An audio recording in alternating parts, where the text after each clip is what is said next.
నమస్తే, welcome to whistle.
Andhra Pradesh రాష్ట్రంలో మరో మాజీ మంత్రి అరెస్టు ఖాయంగా కనిపిస్తోంది. ఇప్పటికే వైసీపీ మాజీలు పలువురు జైలు జీవితం గడిపేశారు. మాజీ ఎంపీలు నందిగం సురేష్, గోరంట్ల మాధవ్తో పాటు మాజీ ఎమ్మెల్యే వల్లభనేని వంశీ, కోడుమూరు మాజీ ఎమ్మెల్యే జరదొడ్డి సుధాకర్ కూడా శ్రీకృష్ణ జన్మస్థానంలో ఉన్నారు. వీళ్లతో పాటు మాజీ మంత్రులు పేర్ని నాని, రోజా వంటి ముఖ్య నేతలపై ఇప్పటికే కేసులు నమోదయ్యాయి. పేర్ని నాని కుటుంబ సభ్యులను పోలీసులు విచారించారు కూడా. రోజాకు కూడా నేడో రేపో సమన్లు జారీ చేస్తారనే టాక్ బాగా వినిపిస్తోంది. ఇక తాజాగా మరో మాజీ మంత్రి కూడా అరెస్ట్ అవుతారనే చర్చ పొలిటికల్ సర్కిల్లో జోరుగా నడుస్తోంది. ఇంతకీ ఆ నేత ఎవరో తెలుసా?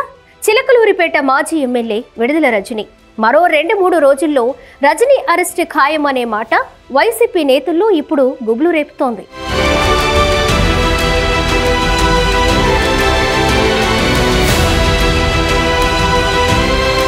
సైబరాబాద్లో చంద్రబాబు నాటిన మొక్కను సార్ అంటూ టీడీపీ మహానాడు వేదిక మీద పెద్ద పెద్ద మాటలు చెప్పి పొలిటికల్ స్క్రీన్ మీద అడుగుపెట్టిన విడుదల రజని, మీరు నాకు ఏంటి సంబంధం, నేను ఎలా ఎదిగానంటే మీరు సైబరాబాద్ లో పెట్టిన చెట్టు ముక్క సార్. నేను అలా సైబర్ టవర్స్ లో ఎదిగి ఈ రోజు మీ ముందు నేను ఇలా అయ్యానని చెప్పుకుందామని వచ్చాను. అనూహ్యంగా వైసీపీ తరపున పోటీ చేసి విజయం సాధించారు. ఆ తరువాత అత్యంత సన్నిహిత సంబంధాల కారణంగా జగన్ సర్కార్లో 2 ఏళ్ల పాటు కీలకమైన వైద్య ఆరోగ్య శాఖ మంత్రిగా వ్యవహరించారు రజని. అధికారంలో ఉన్నప్పుడే రజనీపై లెక్కలేనన్ని ఆరోపణలు. చివరికి సొంత పార్టీ ఎంపీపైనే దాడులకు తెగబడిన చరిత్ర రజనీకి ఉంది. 5 ఏళ్లు ఎమ్మెల్యేగా ఉన్న సమయంలో లెక్కలేనన్ని ఆరోపణలు ఎదుర్కొన్నారు. చిలకలూరిపేటలో చిన్నిళ్ళైనా షాపింగ్ మాల్ అయినా సరే విడుదల రజనీకి కప్పం కట్టాల్సిందే. అలా ఇవ్వలేదనే కారణంగా చిలకలూరిపేటలోని ఎన్ఆర్టీ సెంటర్లో హైవే పక్కనే భారీ భవనం నిర్మించేందుకు సిద్ధమైన యజమానిని నానా ఇబ్బందులు పెట్టారు. దీంతో నాకెందుకొచ్చిన తిప్పలని భావించిన యజమాని సగం కట్టి పక్కన పడేశారు. ఇలాంటివి చిలకలూరిపేట నియోజకవర్గంలో లెక్కలేనన్ని ఉన్నాయి. ఇక చిలకలూరిపేటలో ఓ క్వారీ యజమానిని బెదిరించి మాజీ మంత్రి రజని 2 కోట్లు తీసుకున్నారని విజిలెన్స్ రిపోర్ట్ తేల్చింది. గుంటూరు జిల్లా విజిలెన్స్ ఎస్పీ ఐపీఎస్ అధికారి జాషువా, రజనీ పిఏలు చెరో 10 లక్షల చొప్పున తీసుకున్నారని రిపోర్ట్లో స్పష్టమైంది.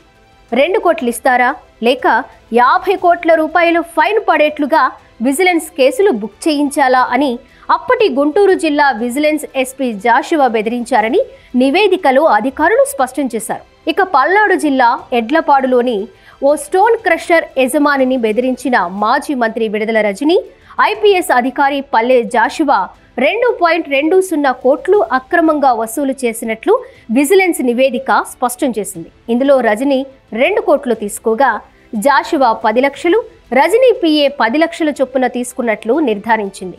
ఇక ఎన్నికల ముందు టికెట్ ఇప్పిస్తా అంటూ మల్లుల రాజేష్ నాయుడు నుంచి సుమారు 6 కోట్లు వసూలు చేసినట్లు ఆయనే ఆరోపించారు. ఈ భాగోతం బయటపడగానే సర్దుకున్న మాజీ మంత్రి రజని కొంత మొత్తం తిరిగిచ్చినా బ్యాలెన్స్ ఇచ్చేదే లేదని తెగేసి చెప్పారట. 6.5 కోట్ల పైన తీసుకుని 3 కోట్లు ఇచ్చి 2.5 కోట్ల కొట్టి ఈ రోజు పోయి గుంటూరులో కూర్చుంది కాదని ఆయన ద్వారా అడగండి. నాకు 6.5 కోట్లు ఇవ్వాలి. నేను ఇందాక సజ్జల దగ్గర అడిగితే అమ్మాయి చీత వదిలేయని. పార్టీ అధికారంలో ఉన్న సమయంలో హల్చల్ చేసిన మాజీ మంత్రి విడుదల రజని తన అవినీతి వ్యవహారాలు బయటపడడంతో రివర్స్ డ్రామా ఆడుతున్నారు. బీసీ మహిళను కూటమి ప్రభుత్వం వేధిస్తోందంటూ ముసలి కన్నీరు కారుస్తున్నారు.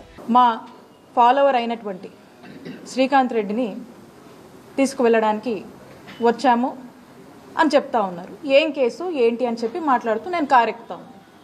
ఏం కేసు ఏంటంటే ఏవో కేసులు ఉన్నాయి, చెప్పాలా మీకు?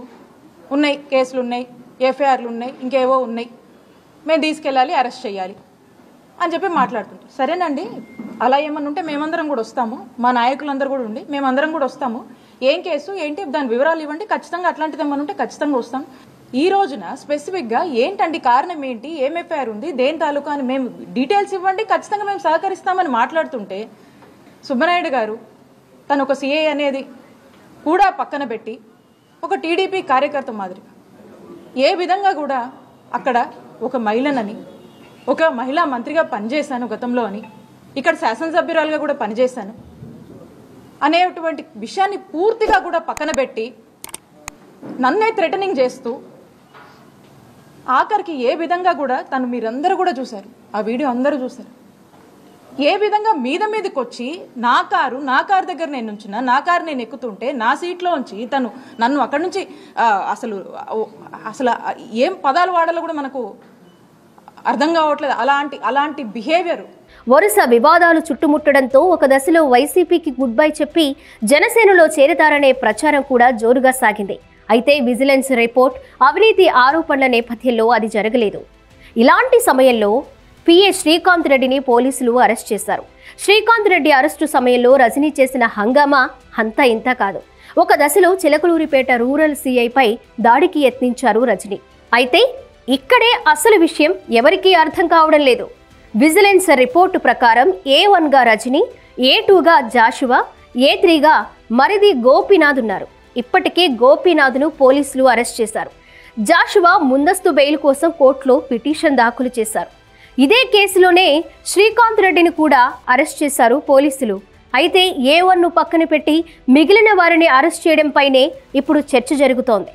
పోలీసుల విచారణలో వీళ్ళిచ్చే ఆధారాల ప్రకారం రజనీని అరెస్ట్ చేస్తారనే ప్రచారం జోరుగా జరుగుతోంది. తన అరెస్ట్ ఖాయమని ముందే భావించిన మాజీ మంత్రి విడుదల రజనీ ఇప్పటి నుంచే సానుభూతి కోసం తెగ ప్రయత్నాలు చేస్తున్నారు. మీడియా ముందుకొచ్చి పోలీసులు తనపై దౌర్జన్యం చేశారని ఆరోపించారు. ఓ నిందితుడి కోసం పోలీసులు వస్తే అతన్ని అప్పగించకుండా రక్షించేందుకు ఎందుకు ప్రయత్నించారనే ప్రశ్నకు సమాధానం మాత్రం చెప్పడం లేదు.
తాను చేసిన అవినీతి బయటకు రావడంతో అరెస్టు ఖాయమని తేలడంతో బీసీ కార్డు, మహిళా కార్డు వాడేస్తున్నారు రజనీ. అయితే ఎన్ని సానుభూతి డ్రామాలు ఆడినా సరే మరో వారంలో రజనీ అరెస్టు ఖాయమంటున్నారు వైసీపీ నేతలు.